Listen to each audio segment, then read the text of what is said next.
Perkenalkan, saya Eksvita Widawati akan menjelaskan mengenai isu tambahan mobilitas tenaga kerja. Baik, langsung saja ke pembahasannya.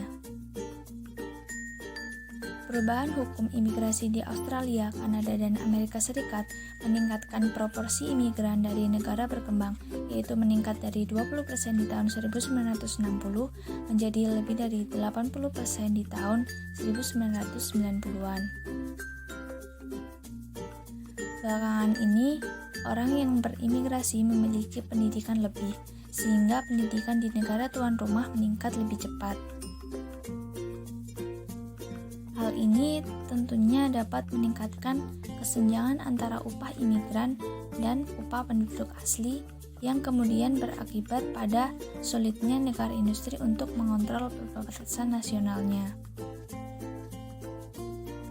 Studi PBB memperkirakan bahwa pembatasan migrasi dari negara berkembang akan mengurangi pendapatan sebesar 250 miliar dolar setahun. Kemudian, imigrasi ke negara yang langka tenaga kerja akan meningkatkan pendapatan total negara tersebut, tetapi tidak meningkatkan pendapatan per kapita negara karena jumlah penduduknya bertambah. Dan yang terakhir, imigran tidak terampil akan cenderung menurunkan output per kapita suatu negara. Kemudian pengaruh imigrasi pada output negara tuan rumah dapat dilihat dari model pertumbuhan Y produk domestik bruto sama dengan K modal LB angkatan kerja LN tanah, di mana modal di sini didefinisikan sebagai modal fisik dan manusia, termasuk di dalamnya pendidikan dan pelatihan. Jika angkatan kerja konstan dari populasi, maka output per kapita sebagai berikut, di mana diasumsikan skala hasil konstan dalam produksi.